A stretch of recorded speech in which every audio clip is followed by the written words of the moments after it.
पहली बड़ी खबर, कांग्रेस ने पीएम मोदी के भाषण की तुलना रावण के अहंकार से क्यों की? क्या कांग्रेस ने चुनाव से पहले फिर बड़ी गलती कर दी है? दूसरी खबर, आज पीएम मोदी संसद में 24 अलग अलग धर्मगुरुओं से क्यों मिले? संसद से मानवता का संदेश देने वाली तस्वीर दिखाएंगे। तीसरी खबर, महाराष्ट्र से यूपी तक कितने भड़काऊ भाईजान हैं? ज्ञानवापी के नाम पर शहर शहर किसने नफरत की दुकान खोली? चौथी खबर, एक साध्वी की जीवित समाधि का सच क्या है? यह आस्था है या विज्ञान? हैरान करने वाला खुलासा। पांचवी खबर, उद्धव ठाकरे ने पीएम मोदी के लिए क्यों कहा कि आपने मुझे दूर कर दिया? क्या नीतीश की तरह वो भी पलटी मारने वाले? इन सभी खबरों के साथ शुरुआत कर रहे हैं आज प्रधानमंत्री मोदी ने जो लोकसभा में कहा। प्रधानमंत्री मोदी ने आज लोकसभा में भाषण दिया। राष्ट्रपति के अभिभाषण पर बहस हुई और आज वक्त था प्रधानमंत्री के जवाब का। प्रधानमंत्री मोदी का अंदाज कटाक्ष से भरा था। निशाने पर कांग्रेस थी। कहा, एक प्रोडक्ट को लॉन्च करने के कारण दुकान बंद होने की नौबत आ गई। उन्होंने नेहरू जी और इंदिरा गांधी से लेकर परिवारवाद और भ्रष्टाचार तक तीखे हमले किए। आज ये भी भविष्यवाणी की कि बीजेपी को 370 और एनडीए को 400 से ज्यादा सीटें आएंगी। पूरी खबर से पहले ये रिपोर्ट देखें।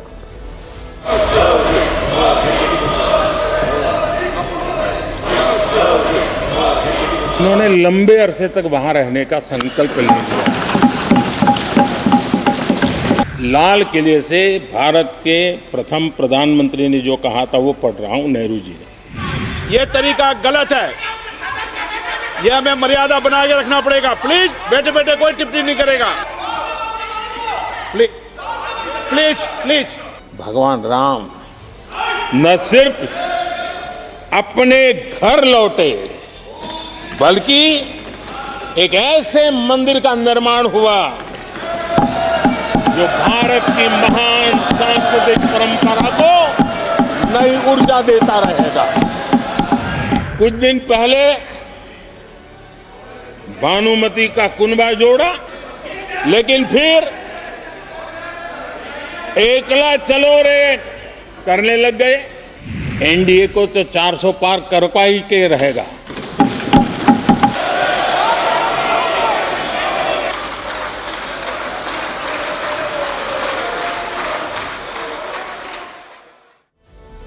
प्रधानमंत्री के भाषण के बाद कांग्रेस ने फिर वो कर दिया जिसका फायदा बीजेपी उठाती रही है। कांग्रेस के गौरव गोगोई ने पीएम मोदी की तुलना रावण से कर दी। गौरव गोगोई ने कहा कि प्रधानमंत्री के भाषण में अहंकार दिखा।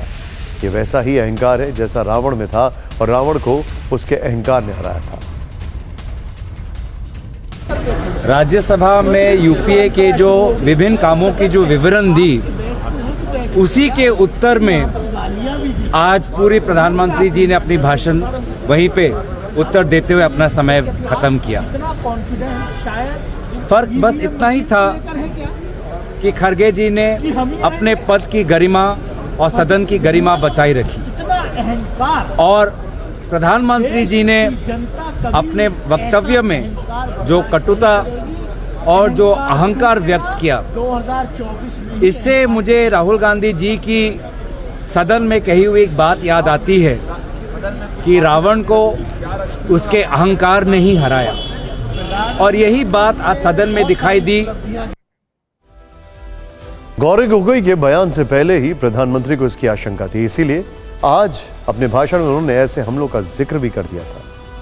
क्या कहा था आपको सुना। अगर आप साथ नहीं दे सकते हैं और अगर आपका हाथ ईंटें फेंकने पर ही तुला हुआ है तो आप लिख करके रखिए, आपकी हर ईंट को मैं विकसित भारत की नींव मजबूत करने के लिए लगाऊंगा। आपके हर पत्थर को मैं विकसित भारत के जो सपनों को लेकर के आप चले उसकी नींव मजबूत करने के लिए मैं लगाऊंगा और देश को हम उस समृद्धि की ओर लेके जाएंगे। जितने पत्थर उछाल लीजिए, आपका हर पत्थर भारत के समृद्ध, भारत के विकसित भारत के सपने को समृद्ध बनाने के लिए हर पत्थर को मैं काम में ले लूंगा। गौरव गोगोई के बयान पर बीजेपी का पलटवार। गौरव गोगोई से लेकर सोनिया राहुल तक पीएम को देते हैं गाली।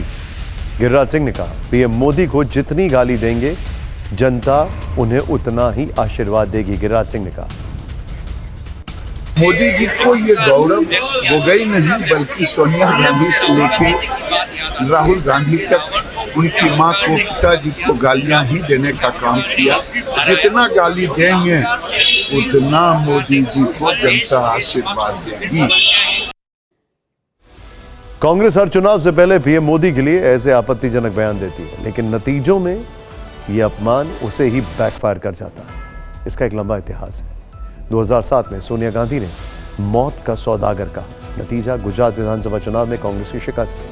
जनवरी 2014 मणिशंकर अय्यर ने चाय वाला कहा। फरवरी 2014 सोनिया गांधी ने जहर की खेती कहा। नतीजा लोकसभा चुनाव में बीजेपी की प्रचंड जीत। सितंबर 2018 राहुल गांधी ने चौकीदार चोर है कहा। नतीजा 2019 लोकसभा चुनाव में बीजेपी की प्रचंड जीत। नवंबर 2022 मल्लिकार्जुन खड़गे ने रावण से तुलना की। नतीजा गुजरात विधानसभा चुनाव में कांग्रेस हार गई। वैसे लोकसभा में आज पीएम मोदी ने पूरे 98 मिनट तक भाषण दिया, यानी 1 घंटा 38 मिनट तक वो अपने सरकार की उपलब्धियां गिनाते रहे। राम मंदिर से लेकर तीसरी अर्थव्यवस्था पर बात करते रहे और विपक्ष खासकर कांग्रेस पर हमलावर रहे। इस दौरान उन्होंने पहले प्रधानमंत्री पंडित जवाहरलाल नेहरू जी का 1959 में लाल किले से दिए गए एक भाषण का जिक्र किया। कहा कि नेहरू जी ने उस समय कहा था कि भारतीय कम काम करते हैं जबकि अमेरिका, चीन, जापान वाले ज्यादा। पीएम मोदी का नेहरू जी पर यह तंज सुनिए। प्रधानमंत्री नेहरू ने जो कहा था वो मैं जरा पढ़ता हूं। हिंदुस्तान में काफी मेहनत करने की आदत आम तौर से नहीं है।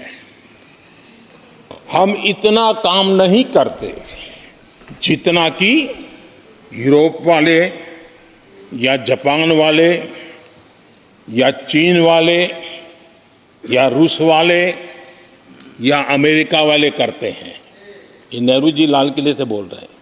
ये न समझिए कि वह कौमें कोई जादू से खुशहाल हो गई।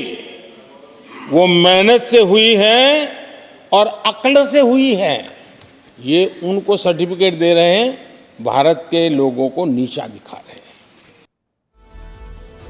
नेहरू जी ने शब्दशः क्या कहा था, हमारी टीम ने इस पर इतिहास से जुड़ी कुछ रिसर्च की, तो इस दौरान हमें उनका ये 64 साल पुराना बयान मिला और इसमें नेहरू जी भारतीयों की तुलना अमेरिका, चीन, जापान, रूस के लोगों से करते पाए गए।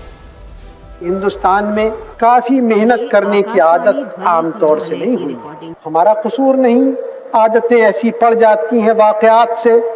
लेकिन बात यह है कि हम उतना काम नहीं करते जितना कि यूरोप वाले या जापान वाले या चीन वाले या रूस वाले कहीं करते या अमेरिका वाले। ये न समझिए कि वो कौमें खुशहाल हो गई कोई जादू से, मेहनत से हुई है और अकल से हुई है। तो हम भी मेहनत और अकल से बढ़ सकते हैं, कोई और चारा नहीं। प्रधानमंत्री मोदी ने अपने भाषण में पंडित जवाहरलाल नेहरू के साथ इंदिरा गांधी के कार्यकाल का भी जिक्र किया। इंदिरा गांधी को लेकर पीएम मोदी ने क्या कहा? इंदिरा जी की सोच भी नेहरू जी से ज्यादा अलग नहीं थी। उन्होंने लाल किले से कहा था, दुर्भाग्यवश हमारी आदत यह है कि जब कोई शुभ काम पूरा होने को होता है तो हम आत्मसंतुष्टि की भावना से ग्रस्त हो जाते हैं और जब कोई कठिनाई आ जाती है तो हम नाउम्मीद हो जाते हैं। कभी कभी तो ऐसा लगता है कि पूरे राष्ट्र ने ही पराजय की भावना को अपना लिया। तो नेहरू जी से लेकर इंदिरा गांधी तक आज पीएम मोदी ने कांग्रेस को उसका इतिहास याद दिला दिया। पीएम मोदी जब बोल रहे थे तो विपक्षी खेमे से बार बार बीजेपी पर परिवारवाद के आरोप लगाए जा रहे थे। प्रधानमंत्री के संबोधन में बाधा पहुंचाने की कोशिश हो रही थी। इस पर पीएम मोदी थोड़ा नाराज हुए और उन्होंने अपना संबोधन बीच में रोकते हुए परिवारवाद की परिभाषा बताई। विपक्ष पर हमला करते हुए कहा कि राजनाथ सिंह और अमित शाह को परिवारवाद से जोड़ना ठीक नहीं।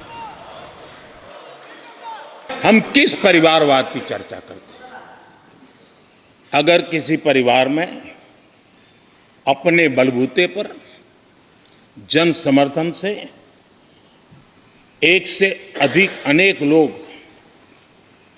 अगर राजनीतिक क्षेत्र में भी प्रगति करते हैं, उसको हमने कभी परिवारवाद नहीं कहा है।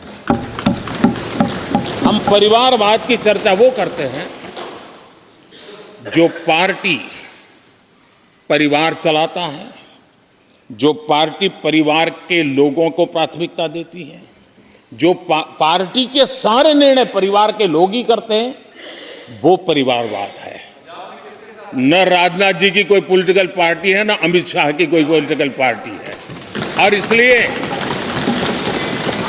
जहां एक परिवार को पार्टियां लिखी जाती हैं, वो लोकतंत्र में उचित नहीं है। आज पीएम मोदी ने लोकसभा चुनाव पर बड़ी गारंटी दे दी है। कहा कि वो कभी आंकड़ों के चक्कर में नहीं पड़ते हैं, लेकिन माहौल ऐसा है कि इस बार बीजेपी 370 और एनडीए की 400 सीटें आएंगी।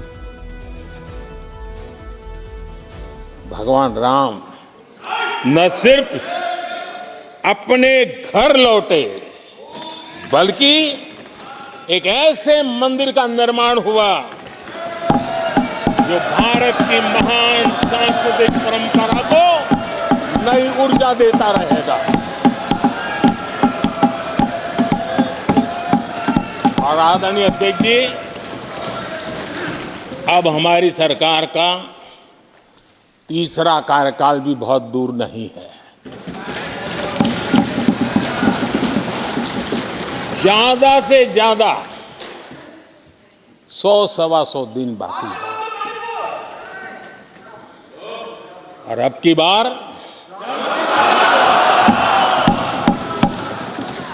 पूरा देश कह रहा है, अब की बार खड़गे जी भी कह रहे हैं। लेकिन अध्यक्ष जी, मैं आमतौर पर ये आंकड़े के चक्कर में नहीं पड़ता हूं, लेकिन मैं देख रहा हूं देश का मिजाज एनडीए को तो 400 पार करवा ही के रहेगा, लेकिन भारतीय जनता पार्टी को 370 सीट अवश्य देगा। बीजेपी को 370 सीट और एनडीए को 400 पार